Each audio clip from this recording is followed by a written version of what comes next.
शुरू। युवा अवस्था जीवन का वसंत काल है। स्टॉप। इस समय मनुष्य की समस्त मानसिक तथा शारीरिक क्षमताएं पूर्ण विकास पर होती है। स्टॉप। यही समय है कि संसार युवकों को आशा की दृष्टि से देखता है। विश्व के सभी छोटे व बड़े परिवर्तन युवा शक्ति की ही देन है। स्टॉप। भारत के स्वतंत्रता संग्राम में वृद्ध, युवक, प्रौढ़, बालक सभी संघर्षरत थे, किंतु उसमें प्रमुख योगदान युवकों का ही था। स्टॉप। चंद्रशेखर आजाद जैसे युवकों के बलिदान से ब्रिटिश शासन लड़खड़ा गया था। स्टॉप। किसी भी देश की गति और प्रगति युवा शक्ति पर निर्भर करती है। स्टॉप। जिस देश के युवक जितने समृद्ध होंगे, वह देश उतना ही संपन्न व समृद्ध होगा। स्टॉप। युवकों के द्वारा ही कोई देश अपने मार्ग की बाधाओं को हटाने में संघर्षरत होता है। स्टॉप। हिरोशिमा और नागासाकी पर अणु बम गिराया गया था। स्टॉप। 4 कोस के व्यास में वहां कुछ भी नहीं बचा था। स्टॉप। आज वह स्थान पुनः लहलहा उठा है। स्टॉप। यह युवा शक्ति के बल का ही चमत्कार है। स्टॉप। पूरे विश्व का इतिहास उठाकर देख लीजिए, सर्वत्र युवकों का ही साम्राज्य है। अतः हम कह सकते हैं कि युवक ही देश की नींव होते हैं। वे ही किसी देश की संपत्ति और शक्ति होते हैं। स्टॉप। देश मशीनों के बल पर आगे नहीं बढ़ता, बल्कि युवा शक्ति के बल पर आगे बढ़ता है, चढ़ता है और फलता फूलता है। स्टॉप। जिस देश के युवक जैसे होंगे, वह देश भी वैसा ही होगा। स्टॉप। युवक किसी देश के सच्चे दर्पण होते हैं। स्टॉप। यह कोई अतिशयोक्ति नहीं है कि भारत हमेशा से युवकों का देश रहा है। स्टॉप। हमेशा ही धर्म, दर्शन, साहित्य, कला और विज्ञान के क्षेत्रों में युवकों ने ही नए रास्तों का निर्माण किया है। स्टॉप। इतिहास बतलाता है कि जब कभी हमारी युवा शक्ति शिथिल, विलासी, निष्क्रिय और पथभ्रष्ट हुई है, तब देश का पतन हुआ है। किंतु यह भी उल्लेखनीय है कि पतन के उस गर्त में से निकलने का काम भी युवकों ने ही किया है। स्टॉप। वर्तमान भारत के पास भी युवा शक्ति का अक्षय भंडार है। स्टॉप। इस भंडार का केंद्र भारत की विभिन्न शिक्षण संस्थाएं हैं। स्टॉप। ऐसी स्थिति में जब हम युवा शक्ति की बात करते हैं, तो हमारा तात्पर्य उन्हीं युवकों से होता है जो विद्यार्थी के रूप में विद्यालयों और महाविद्यालयों में दिखाई देते हैं। स्टॉप। शिक्षा के प्रचार और प्रसार के कारण पढ़ने वालों की संख्या में निरंतर वृद्धि होती जा रही है। स्टॉप। आज भी युवा शक्ति की स्थिति का ज्ञान हमें तभी हो सकता है जब हम शिक्षा पद्धति के स्वरूप को जान ले। स्टॉप। हमारे देश में व्यवहारिक शिक्षा के केंद्र बहुत कम है। स्टॉप। सर्वत्र किताबी ज्ञान पर बल दिया जाता है और वह ज्ञान भी उसी ढंग से दिया जाता है कि उससे छात्र के व्यक्तित्व में कोई भी विकासोन्मुखी परिवर्तन नहीं आता है। स्टॉप। जो कुछ पढ़ाया जाता है, जिस ढंग से पढ़ाने वाले हैं, जिस तरीके से पढ़ाया जाता है, उससे छात्र के व्यक्तित्व में विकासोन्मुखी परिवर्तन कम दिखाई देता है। स्टॉप। कई बार तो सब कुछ सीखने के बाद भी छात्र अपने आप को किसी भी योग्य नहीं पाता है। स्टॉप।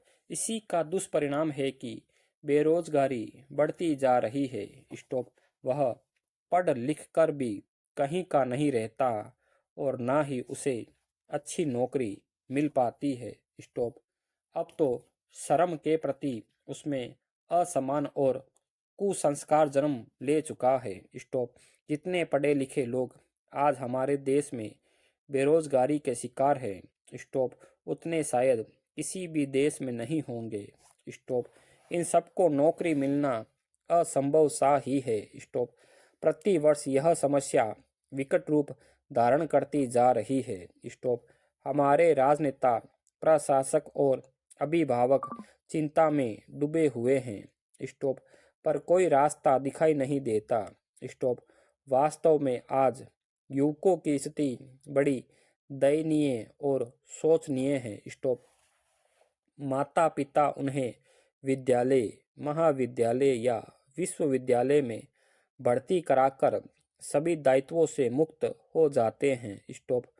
वह वहाँ क्या करता है, इससे उन्हें कोई सरोकार नहीं रहता। स्टॉप।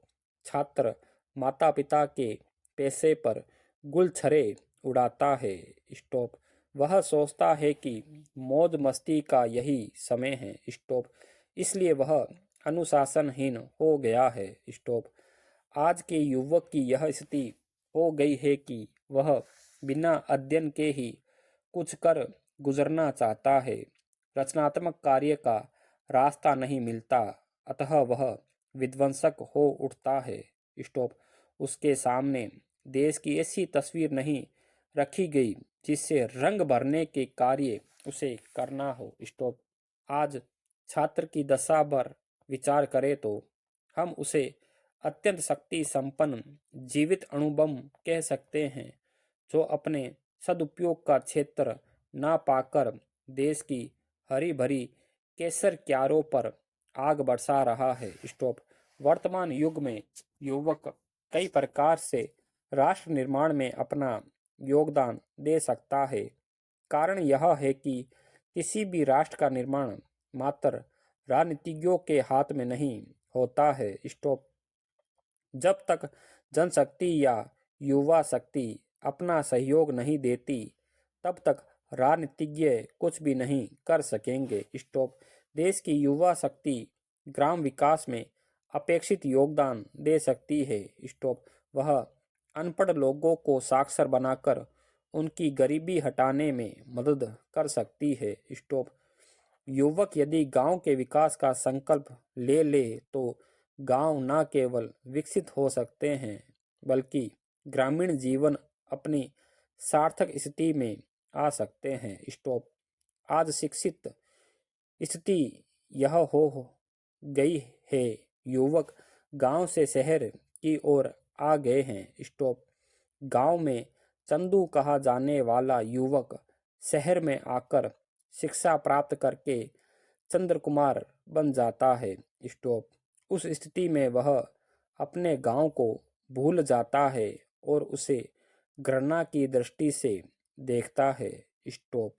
युवक शहर में शिक्षा प्राप्त करके गांव की ओर जाए, वहां औषधालय खोले, विद्यालयों में पढ़ाए और पुरुष और महिलाओं को परिवार कल्याण के लिए कार्य करने की प्रेरणा दे, तो राष्ट्र के निर्माण में बहुत बड़ी भूमिका निभा सकते हैं। स्टॉप। इतना ही नहीं, युवक यदि ग्रामीण लोगों को वैज्ञानिक ढंग से खेती करना बतलाए, सहकारी समितियों द्वारा लघु कुटीर उद्योगों को विकसित करने का मार्ग दिखलाए और ग्रामीण लोगों की समस्याओं को समझकर उसे दूर करने का प्रयास करे, तो निश्चय ही ग्राम विकास में अपना उल्लेखनीय योगदान दे सकते हैं। स्टॉप। युवा शक्ति के अक्षय स्रोत है, ऐसी स्थिति में है उन्हें मनोवृत्ति में पराधीनता मुद्रा नहीं लानी चाहिए। स्टॉप।